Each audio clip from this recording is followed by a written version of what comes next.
Hi, I'm Jim Clements, Scoutmaster Troop 727, Rancho Santa Margarita, and here's another video on the yucca plant and its uses. Today we're going to make rope out of yucca. You do that by getting one of the spines off of the yucca plant.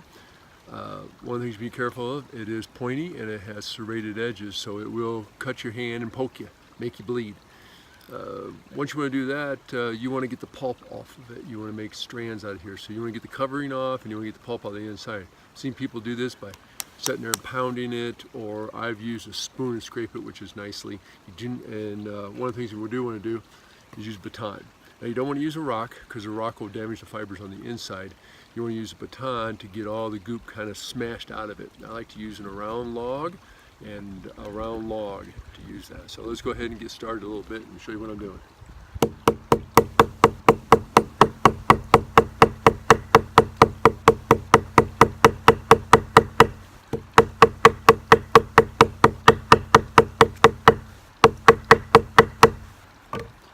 Well, that was only about 1.5 inches. And you can see that getting the fibers, and that's what you're going to make the rope out of. So once this all dries out, I mean, you can make it when it's wet, but man, your fingers are going to get all sticky. Once this dries out, you lay it out in the sun for a little bit, you spread it out, and finish up the whole thing, and just kind of lay it in the sun for about a half hour or so, and it should baton out nicely and get all these fibers spread out. So much like you see in the cooking shows, I have one already made. So this one I did, laid it out for a while. You can see it's pretty like horsehair. So this is what you're going to make your rope out of, this material here. I left the point on this one because I wanted to show you that you could actually take this, and if you make the rope out of it, you could actually sew something shut, like a tent or your clothes. I don't know, would I sew myself shut? Yeah, if I'm bleeding bad enough, I guess I would take the risk and do it. But that's what this is good for. So what you want to do is you want to kind of comb it out so it gets to a certain point, and then you only want to take just a few strands. I mean, that's even quite a big chunk. Let's try the other side. I only need maybe 6 strands of rope. There you go. There's about 6 there, and you want to go ahead and just kind of cut those off.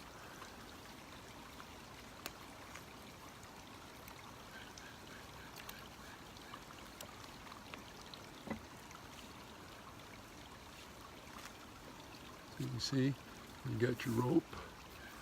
We can go ahead and just start making a rope out of that one. We're going to remove a couple strands there and go from there. So what you want to do is you want to find the middle. Okay? Once you found the middle, I like to twist it a little bit. You find the middle of your rope, of that section, you keep it separated. Now, there's a technique where you twist, pull back, twist, pull back. And I'm going to show that a couple sessions here. I'm going to flip the camera around, or maybe I can probably just do it right here in the lens. And I'm right-handed, so I use my left hand to pinch it and my right hand to make my rope. So we're going to go ahead and do a couple of these. Let me get up here close to the camera. So you see I twist the top and I pull the back around. I twist the top and I pull the bottom up over. I'm using my left fingers to pinch it tight. So let's see if I can get a different angle on here. Twist, pull back. Twist, pull back. And I just inchworm my other hand up to keep going. And it starts to make our rope. So I'm going to spin forward, pull back. Spin forward, pull back. Now this is a lot easier when this is dry. Use it wet, spinning forward doesn't work so well. Spin forward, pull back out the bottom.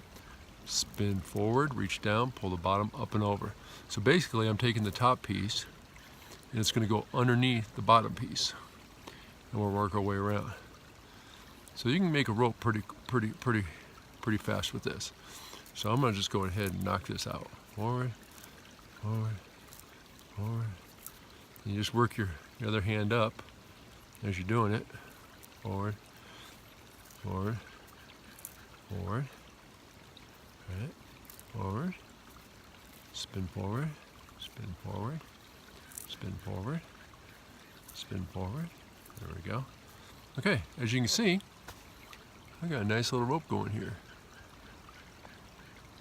Now, you saw that that length of material only made a short section of rope. So how do I get a 10-foot rope out of this? Well, I'm going to lay this down for now. I'm going to get my dried materials and I'm going to pull out another section just like the one I had.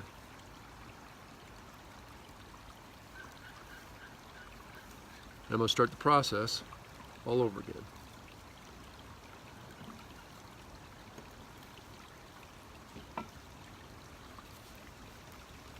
So again, let's repeat it. Try to find the middle, give it a little spin, line up the middle, find the middle of your rope, and now what we do is we take this one and see where we kind of left off. You got that Y right there. I'm just going to lay this right in the same spot. So basically, I just extended the top piece and the bottom piece. I do a roll, spin it, roll it back, spin it, roll it back, spin it, roll it back, spin it, roll it back, spin it, roll it back, spin it, roll it back, spin it, roll it back, spin it, roll it back, and there we go. Now you can see I have a splice built into this right here. Notice it got a little thicker, so you'll have little bumps in here, but you know, you're making rope to survive on. So you can make a bracelet out of this, a necklace out of this. What I did is I made a 10-foot rope.